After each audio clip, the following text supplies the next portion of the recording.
बैठ जाओ सर। हम लोग देख रहे थे, देखो इधर बैकग्राउंड देखो, एक कहानी बता रहा था, एटॉमिक रेडियस का कहानी बताया कि नील बोर का चैलेंज कैसे हुआ। देखो इधर नील बोर ये फार्मूला प्रूव कर रहे थे, mvr बराबर √2π। देखो ये इधर ध्यान दो, एटॉमिक रेडियस का कहानी कैसे बदल गया। नील बोर क्या कहा था एटॉमिक रेडियस को, आज हम लोग एटॉमिक रेडियस सीखना है। एटॉमिक रेडियस के बारे में नील बोर, आवाज नहीं, बैक बेंच, बोर्ड पर ध्यान दो, बोर्ड पर ध्यान। हम सब जगह ध्यान नहीं, बोर्ड पर खड़ा करेंगे, तुरंत पूछेंगे, आगे पूछेंगे। देखो न्यूक्लियस से अंतिम इलेक्ट्रॉन की दूरी को एटॉमिक रेडियस कहेंगे, लेकिन हाइजेनबर्ग इसको चैलेंज कर दिया कि इलेक्ट्रॉन का पोजीशन सही नहीं नापा जा सकता, चैलेंज कर दिया। और जब चैलेंज कर दिया तो आइंस्टीन विरोध में खड़ा, कहा कि नहीं नापा जा सकता। और सबसे बड़ी बात खासियत होगा समझो, नील बोर बात समझ गए, जो क्वेश्चन किया ना, जो क्वेश्चन किया हाइजेनबर्ग, तो सबसे पहले नील बोर उसके पक्ष में, जो प्रूफ कर रहा था ना, कहा सॉरी गलत है, यही सही था। आइंस्टीन कहा कि नहीं तुम भी गलत है, सही है। अब आइंस्टीन 13 दिन तक इस पर बहस किए, 13 दिन तक बहस किए और बोर्ड पर ही हार गए। हाइजेनबर्ग कहा था कि सर आपका जॉइंट ब्रेन है, बहुत कोई भंग नहीं होना चाहिए। देखो आवाज सुनना, कहा कि आपका जॉइंट ब्रेन है सर, अभी बंद कमरा में बहस हो रहा है, दुनिया ये बात नहीं जाना कि आप गलत बोल रहे हैं। कहा बोले, आइंस्टीन कहते कि संसार को भगवान सिस्टमैटिक बनाया है, एटम अनसर्टेन कैसे होगा। अनसर्टेन मतलब समझो यहाँ, कहा कि इलेक्ट्रॉन का एग्जैक्ट पोजीशन नहीं नापा जा सकता। सुना जाए, कहने का मतलब समझो, यदि तुम लूडो का पासा फेंकते हो, डाइस फेंकते हो, तो क्या हर बार 6 आएगा, हर बार 2 आएगा? अच्छा बोलो 2 कभी नहीं आएगा, आएगा। अच्छा बोलो अरे 6 आने का प्रोबेबिलिटी ज्यादा है कि 6 नहीं आने का प्रोबेबिलिटी ज्यादा है? नहीं आने का 5/6, आने का कितना 1/6। तो समझो ये कहा कि प्रोबेबिलिटी। और सुनो, आज एटॉमिक ऑर्बिट के बाद ऑर्बिटल आया, और दुनिया ऑर्बिटल का परिभाषा क्या करा पता है? ए बैक बेंच, बाहर कर देंगे बैग लेके। अभी तुम नहीं बाहर नहीं संभला ना, तो बैग लेके बाहर करेंगे तुम्हारा, बिना कारण का पूरा क्लास में बर्बाद करता है। देखो तो आज जो हम ऑर्बिटल का, ऑर्बिट के बाद एसपीडीएफ जो ऑर्बिटल बना ना, उसका परिभाषा इसके अनुसार है, हाइजेनबर्ग के अनुसार। क्या कहता है बता दो, 3 dimensional space around nucleus where maximum probability of finding electron. आज हम लोग ये कहते हैं एसपीडीएफ, ऑर्बिट के बाद नया बना एसपीडीएफ, श्रोडिंगर बना एसपीडीएफ, और वो इसको गुरु माना, बाकी सारा फेल। यही हाइजेनबर्ग के बाद को माना कि इलेक्ट्रॉन का एग्जैक्ट पोजीशन नहीं निकाला जा सकता। जब तुम लूडो का पासा भेजते हो तो ये नहीं कह सकते हो कि अगला बार 6 ही आने वाला है, नहीं कह सकते, आने की प्रोबेबिलिटी 1/6 है। तो कहा कि ये कहिए कि इलेक्ट्रॉन का मिलने का प्रोबेबिलिटी यहाँ ज्यादा है, यहाँ कम है, ये नहीं कह सकते हैं कि मिल ही जाए, वहीं पर मिली। इलेक्ट्रॉन का पोजीशन पर चैलेंज कर दिया। और पता है पूरा जब क्लास जब पूरा बहस खत्म हो रहा था, तब हाइजेनबर्ग हाथ उठा के चैलेंज किया कि the angular momentum and position of electron can not be determined simultaneously. Electron का पोजीशन और मोमेंटम एक साथ कोई नहीं नाप सकता। चैलेंज सारा वैज्ञानिक स्तंभ रह गया। आइंस्टीन साहब प्रतिष्ठा ही सुना, कहा कि ना सही है, काला बोर्ड नील बोर्ड, तुम बैठो, इसको हम प्रूफ करते हैं कैसे सही। 13 दिन तक बहस हुआ, अंत में आइंस्टीन हार गए थे बोर्ड पर, एक विद्यार्थी से हाइजेनबर्ग। कहा कि सर आप बहुत बड़े विद्वान हैं, हम जान रहे हैं कि एटॉमिक सिस्टम में बहुत मेहनत की है, और आप जो बोल रहे हैं वो सही नहीं है। बंद कमरा में बहस हो रहा है, इतना ही आदमी जान रहा है कि आप गलत बोल रहे हैं। तो बोले कि आइंस्टीन बोले कि भगवान इस संसार में सब कुछ सिस्टमैटिक बनाया है, जहाँ नाक बना वहां पर हवा उपलब्ध की है, ना हवा के बिना आदमी मर जाएगा, तो नाक के तुरंत बगल में हवा है, इतना सिस्टमैटिक दुनिया बना हुआ है। तो ये एटम अनसर्टेन क्यों होगा? मैं कहा तो हाइजेनबर्ग का यही सही है सर, एटम अनसर्टेन है, ताश की पत्ता की तरह है, लूडो की तरह है, 6 नहीं कह सकते आप 6 आएगा कि 5 आएगा, एटम अनसर्टेन है। और आज सुनो, आज इसी का परिभाषा चलता है। ऑर्बिट नील बोर के है बातचीत, नील बोर के ऑर्बिट के बाद आगे पढ़ोगे श्रोडिंगर का ऑर्बिटल आया, सब जानता है एसपीडीएफ, सब ऑर्बिट ऑर्बिटल। ये ऑर्बिटल का परिभाषा क्या देते हैं पता है? नील बोर के अनुसार नहीं देते, इसके अनुसार कहते हैं कि आपको तो सुनो धीरे से, ध्यान से सुनो। The 3 dimensional space around nucleus, nucleus के चारों तरह का वह क्षेत्र well maximum probability of finding electron, जहाँ का इलेक्ट्रॉन मिलने का प्रोबेबिलिटी क्या है, ज्यादा, वो ये परिभाषा। और इसका मतलब नील बोर्ड से ज्यादा सही है। और अब हमारा बात आ गया फिर पॉइंट पर। पॉइंट क्या था, एटॉमिक रेडियस का नील बोर्ड एक डेफिनेशन दे दिया। क्या दे दिया नील बोर्ड, कि न्यूक्लियस से अंतिम इलेक्ट्रॉन की दूरी को एटॉमिक रेडियस कहेंगे।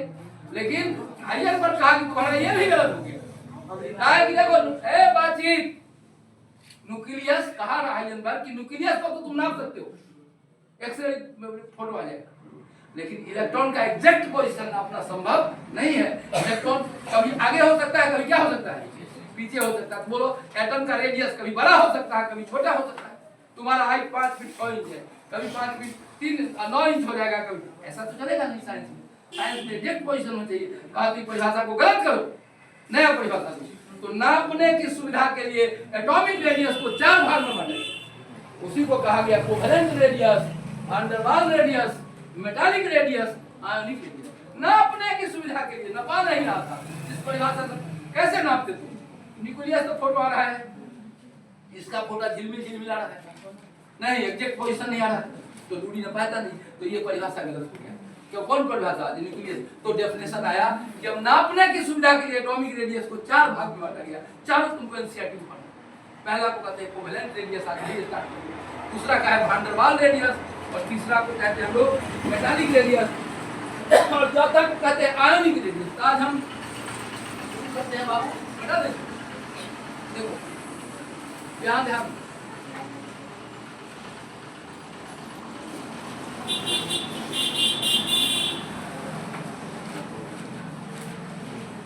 देखो इधर हुआ, खूब ध्यान से देखो, पूरा समझ में आ जाएगा। आज हम चालू, अब चालू कर। अब बोलो तो यही बात बताओ तो तुम हमको, तब तो ध्यान से बताना कि क्या ये समझ में आ रहा है तुम लोगों को कि ये देखो क्यों एटॉमिक रेडियस को 4 भाग में बांटा गया। कि क्योंकि एक परिभाषा जो नील बोर्ड का था कि न्यूक्लियस से लेंगे, वो नापना ही संभव नहीं था।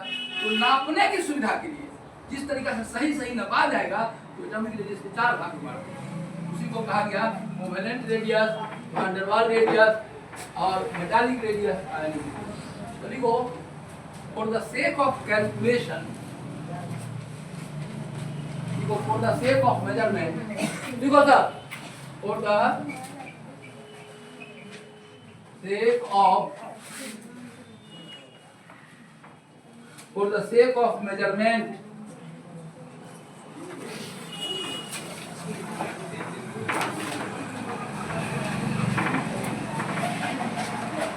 for the sake of measurement,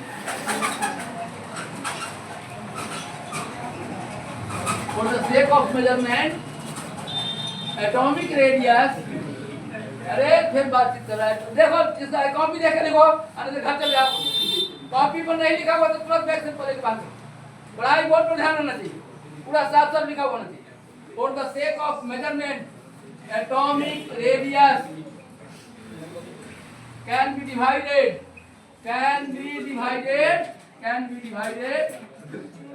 that बातचीत नहीं, can be divided into 4 parts,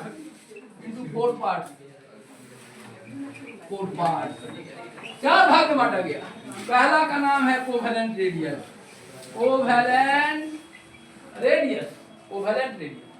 पहला का नाम है कोवेलेंट रेडियस। दूसरा का नाम है van der Waals radius, van der Waals radius. तीसरा का नाम है मेटालिक रेडियस,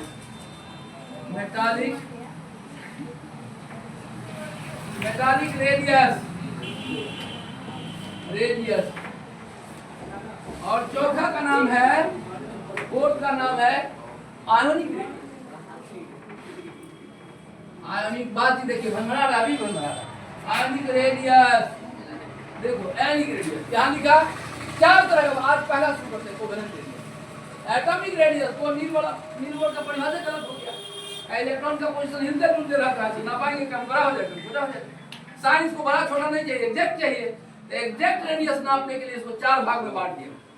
एक को कोवेलेंट रेडियस, एक को वैन डर वाल्स रेडियस, और चलो आज हम शुरू करते पहले कोवेलेंट रेडियस समझाते हैं। व्हाट इज कोवेलेंट, लिखो व्हाट इज कोवेलेंट रेडियस। शुरू करते हैं कोवेलेंट रेडियस। तो लिखो कोवेलेंट रेडियस, पहले समझा देते हैं तब बताएंगे, ठीक है। कोवेलेंट रेडियस लिखते हैं, सब लिख लिया होगा, ओ जल्दी लिखो, तेजी में लिखो।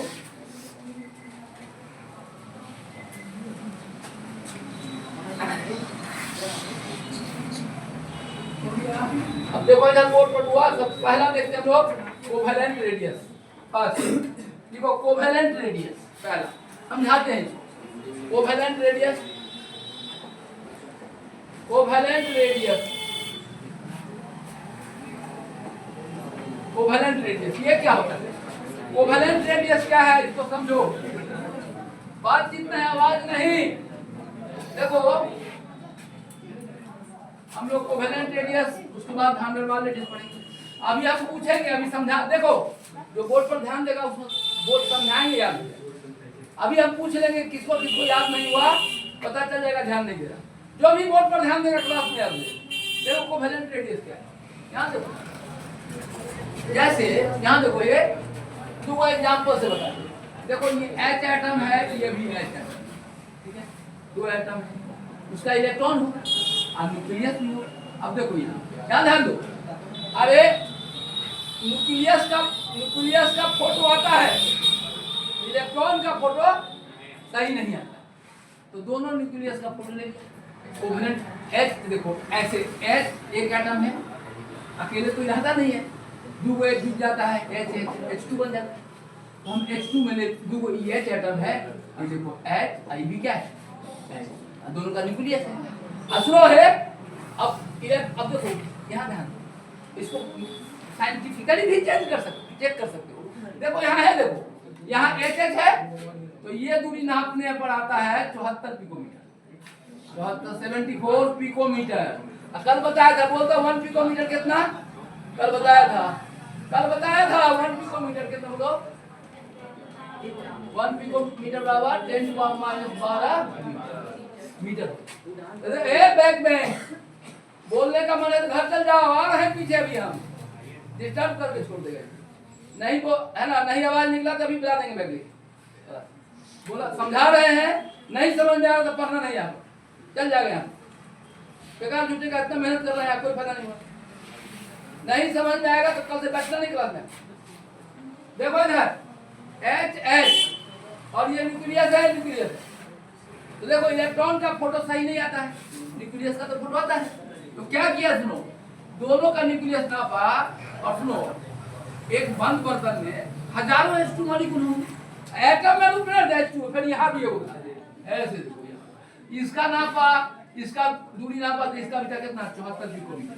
अब देखो एक मशीन होता है स्पेक्ट्रोस्कोपी, वो सब दूरी सही से नाप, कितना भी छोटा दूरी हो नापा जाएगा, कितना भी छोटा दूरी हो नाप हो जाएगा उसका। अब देखो बोर्ड पर, तो देखो यहाँ भी 74 पिकोमीटर, यहाँ भी बदल रहा है कि सेम है, बदल रहा है कि सेम है। फिर और H2 था, उसका भी नापा, उसका भी देखा कि अरे कितना, यहाँ न्यूक्लियस से न्यूक्लियस का दूरी कितना, कौन मशीन से नापते हैं, स्पेक्ट्रोस्कोप नाप, न्यूक्लियस से न्यूक्लियस 74 पिकोमीटर। तो सुनो इधर, तो कहा कि सुनो ये तो नहीं बदल रहा है, कहा कि इसी को आधा कर देंगे, इसको कोवेलेंट बॉन्ड है, कौन बॉन्ड है, कोवेलेंट बॉन्ड, कहेंगे कोवेलेंट, दोनों के बीच कौन बॉन्ड है, कोवेलेंट बॉन्ड।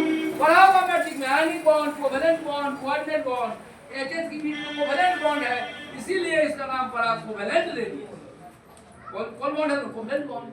HH शेयर करता है, आयनिक बॉन्ड कब पड़ता है, जब इलेक्ट्रॉन एक गेन करता है, क्या करता है, लूज करता है, शेयरिंग करता है, तो इलेक्ट्रॉन कौन बॉन्ड करते हैं, कोवेलेंट बॉन्ड। तो देखो यहाँ अब बोलो, अरे ये डिस्टेंस फिक्स है कि वेरिएबल है, बोलो तो फिक्स है, इसी को हाफ कर दिया और नाम दे दिया, कौन दे दिया, कोवेलेंट। बात समझ में आई। अब बोलो क्लोरीन में देखा, अच्छा बोलो यदि बदलता तो इसको नहीं लेता, यहाँ देखा इसका 74 किलोमीटर, यहाँ भी नापा तो कितना रहा 74। एक बर्तन में एक H2 रहेगा कि हजारों रहेगा, हजारों H2 सब का रहा था 74 किलोमीटर, 74 किलोमीटर। तो कहा गया अच्छा ये तो नहीं बदल रहा, इसको कोवेलेंट, कौन दोनों कौन बॉन्ड से, HH कौन बॉन्ड से बना हुआ है, देखो HH में कौन बॉन्ड है, कोवेलेंट बॉन्ड। NaCl में क्या है, Na प्लस और Cl माइनस, तो कौन बॉन्ड आयनिक, इसमें लॉस गेन हुआ है, इसमें शेयर हुआ है एक इलेक्ट्रॉन, ठीक है। अब देखो बाबू, तुम समझ गया होगा तो समझ गया। अब देखो क्लोरीन को नापा, क्लोरीन को नापा तो देखा क्या 198 पिकोमीटर। क्लोरीन भी गैस था, बर्तन रखा यहाँ, न्यूक्लियस न्यूक्लियस, इसका दूरी नापा आ रहा था 198 198 पिकोमीटर।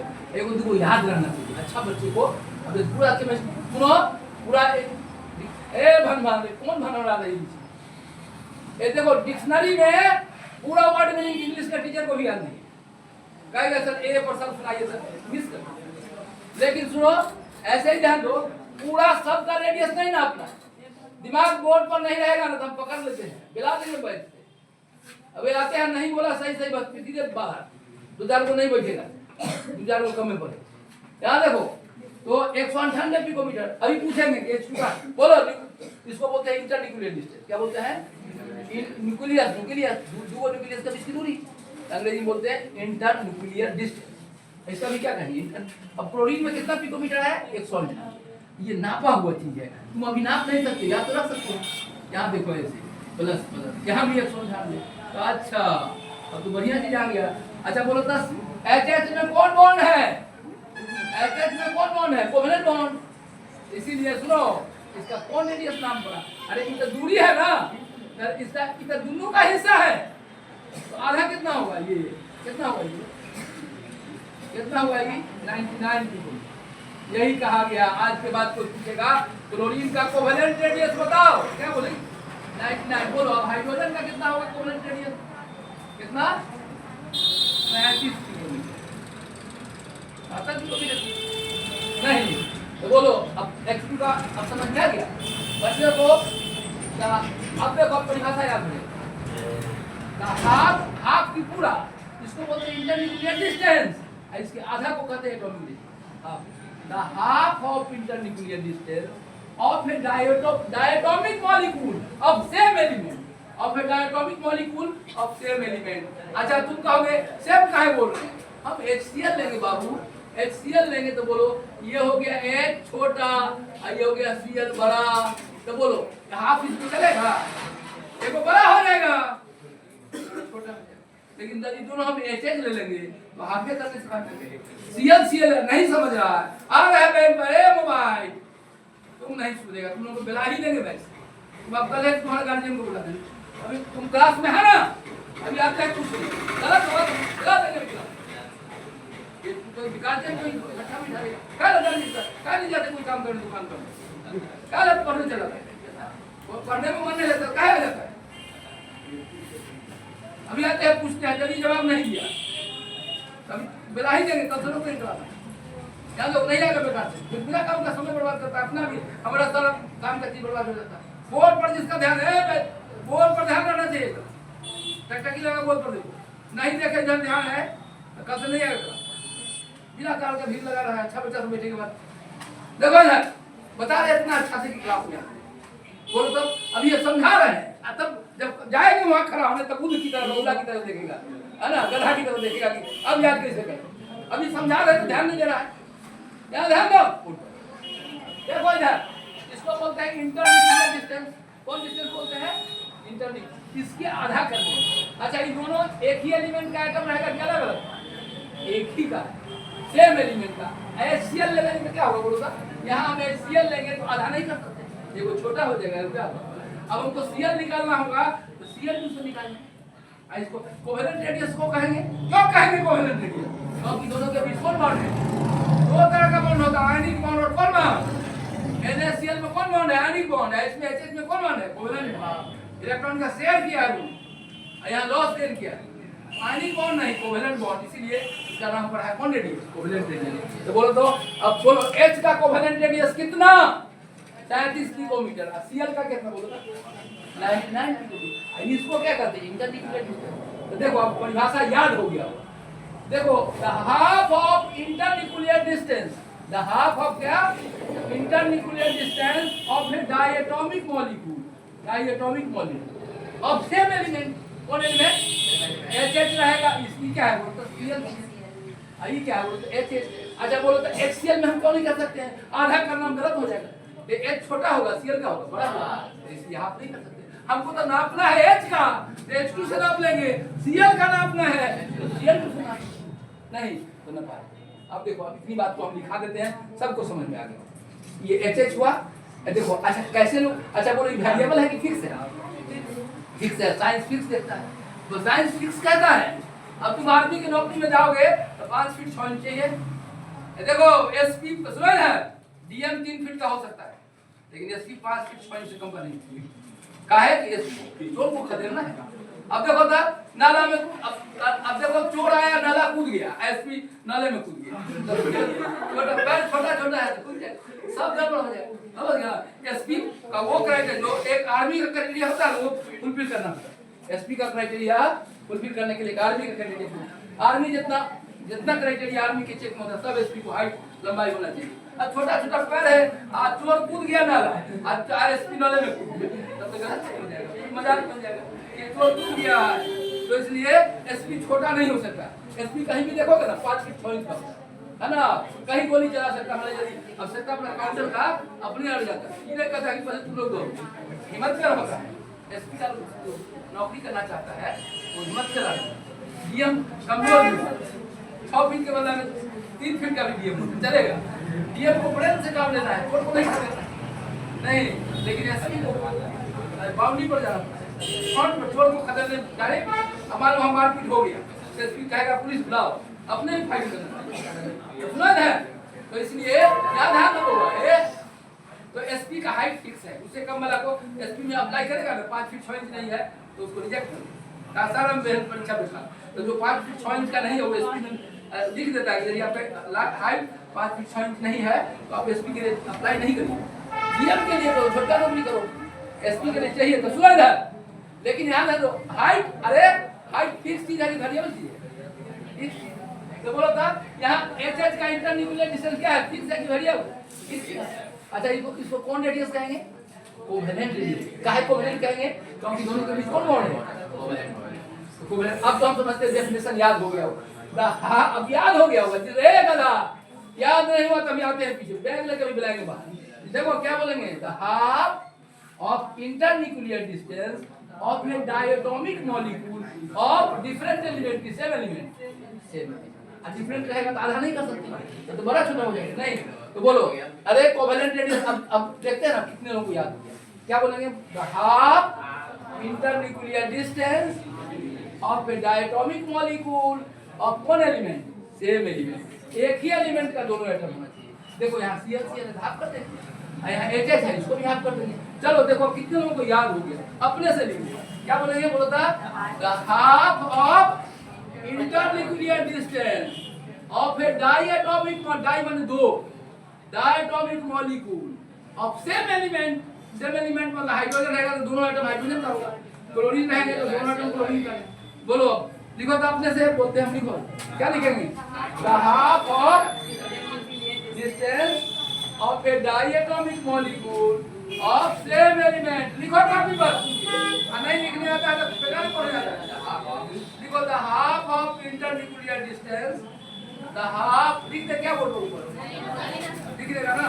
लिखो the half of internuclear distance, लिखो ध्यान से, the half of internuclear distance लिखे of a diatomic molecule, of a diatomic molecule, of a diatomic molecule, diatomic molecule of same element, diatomic molecule of same element, of a diatomic molecule of same element। देखो इधर, अरे देखो है यहाँ देखो H है, HCl भी diatomic molecule है, diatomic है लेकिन सेम एलिमेंट का नहीं। यहाँ हाफ करने में दिक्कत हुई, छोटा होगा ये बड़ा होगा, हाफ कैसे करेगा? नहीं तो जब आपको रेडियस नापना है तो CL लेना पड़ेगा, HH लेना पड़ेगा, समझ गए बात? और उसको हाफ कर देंगे तो कोवेलेंट रेडियस। अच्छा कोवेलेंट रेडियस क्यों नाम पड़ा? क्योंकि दोनों के बीच कौन बॉन्ड है? Covalent bond.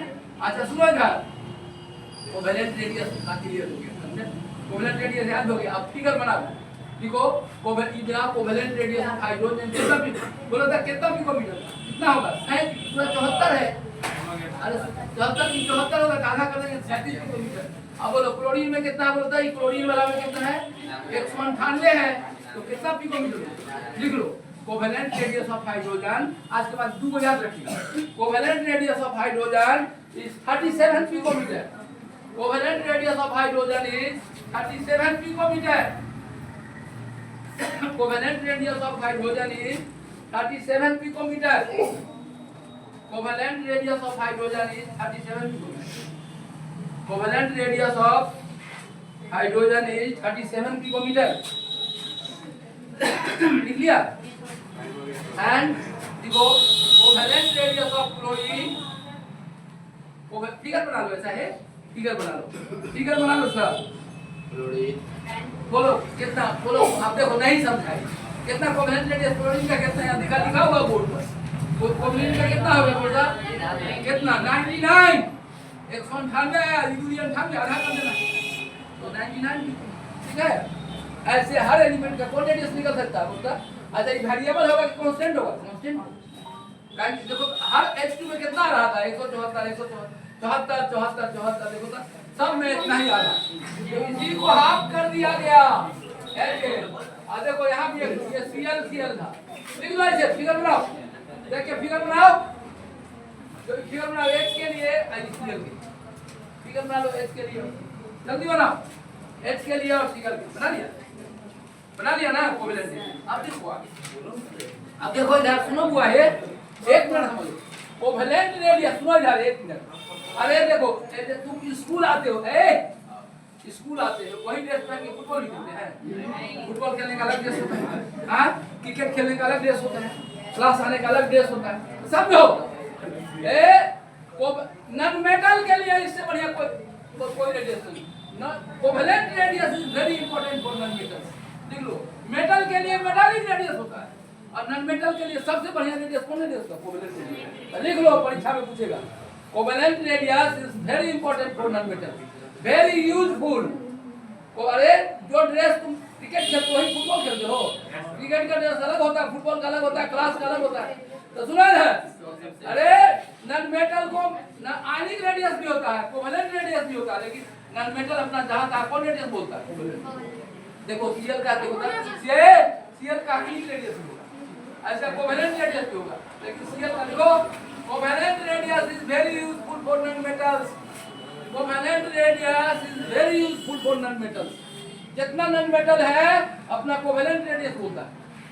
देखो covalent radius is very useful for non metals.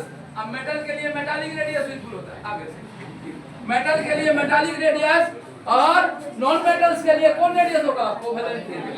समझ में आ गया बात?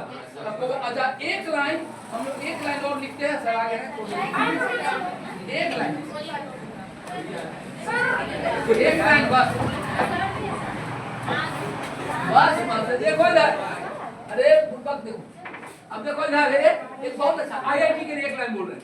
आईआईटी के बच्चों इंटर के लिए हो गया, आईआईटी के लिए एक फार्मूला होता है, देखो देखो ये यहाँ देखो क्या देखो टाइम हो गया, टाइम हो गया, लेकिन ये मिनट सुनो इधर, एक छोटा टॉपिक छूट जाएगा तो फिर कल दूसरा चीज शुरू करेंगे, एक लाइन छूट जाएगा तो थोड़ा कम हो जाएगा। ये होगा ए, आई क्या हो गया बी, ठीक है। तो ए भी मान सुनो, इसका बॉन्डलेस नापना है, सुनो तो है। अब देखो है कहेगा आईआईटी में HCl का बॉन्डलेस नापो, HCl का बॉन्डलेस नापो, तो कैसे नापेंगे? जैसे लिखेंगे देखो देखिए दिमाग हटिए बोर्ड पर कहेगा देखो। अरे H का कोवेलेंट रेडियस मालूम है तुमको कितना? 37 किलोमीटर। Cl का कितना? 99। HCl का कितना? दोनों को जोड़ देते हैं, गलत हो जाएगा। कहा है देखो यार गलत क्यों होगा? देखो HH रहेगा तो दोनों को जोड़ देंगे तो हो जाएगा, और Cl रहेगा तो जोड़ देंगे तो हो जाएगा। HCl में क्या होता है? H पर हल्का प्लस चार्ज आ जाता है, डेल्टा प्लस, और Cl पर क्या आता है? Delta minus.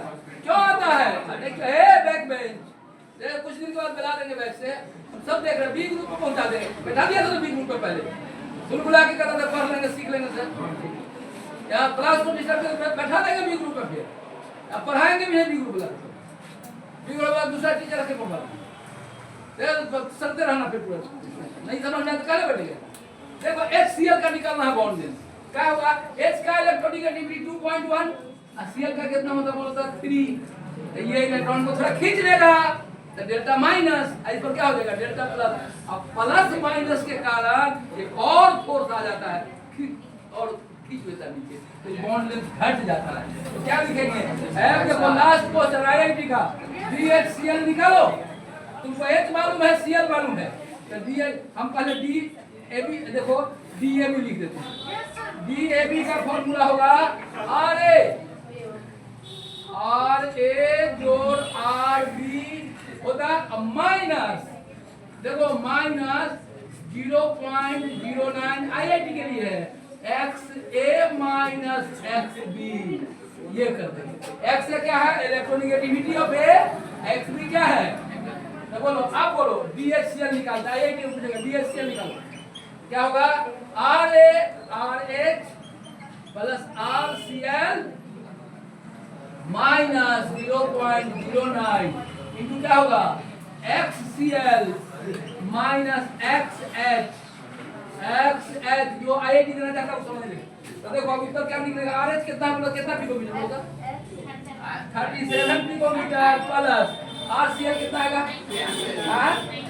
99 पिकोमीटर प्लस 0.09 अरे प्लस नहीं घटेगा माइनस घटेगा और ये इधर देखो बैक में समझ बिला ही नहीं एक शांत रहिए अभी तो तीनों चार को बिला क्लास में मिला देखो यार इतना आईआईटी के लिए है आईआईटी का एमसीआरटी में नहीं पढ़ना आईआईटी में पढ़ना है कि DHCl कैसे निकालेंगे तो देखो 9 अब बोलो तो क्लोरीन का इलेक्ट्रोनेगेटिविटी कितना होता है 3 आपको हाइड्रोजन का कितना 2.1 तो लिखेंगे 3 माइनस 2.1 अब ये DHCl निकाल किसी का निकाल सकते हैं लिख लो बढ़िया ये लिख लो ये वाला काम है बोलो देखो इससे किसी का दूरी निकल सकता है बॉन्ड किसी का बॉन्ड लेंथ निकल जाएगा DAB निकाल किसी का निकालो तो निकल जाएगा किसी का बॉन्ड लेंथ निकल जाएगा DAB क्या होगा वो RA जोड़ RB minus 0.09 XA minus XA क्या है इलेक्ट्रोनेगेटिविटी और XB क्या है हम लोग क्लास में पढ़ाए हैं शुरू में भी इलेक्ट्रोनेगेटिविटी और नहीं क्लोरीन का 4 ऑक्सीजन का 3.5 नाइट्रोजन का 3 क्लोरीन का 3 सब पढ़ा ठीक है फिर पढ़ाएंगे नोट कर लिया अब तक किसी का बॉन्ड लेंथ निकल जाएगा नहीं अरे ये वो काम सुनो ये इलेक्ट्रोनेगेटिविटी पढ़ा देंगे बन जाएगा यहां तक सीखना था आज खत्म हो गया कौन रेडियस खत्म हो गया कोवेलेंट रेडियस आगे हम शुरू करेंगे कल कलर वाले ठीक है बस आगे छोटा छोटा रेडियस है यहाँ पर आगे सीखो नेक्स्ट क्लास में सर आए हुए नेक्स्ट क्लास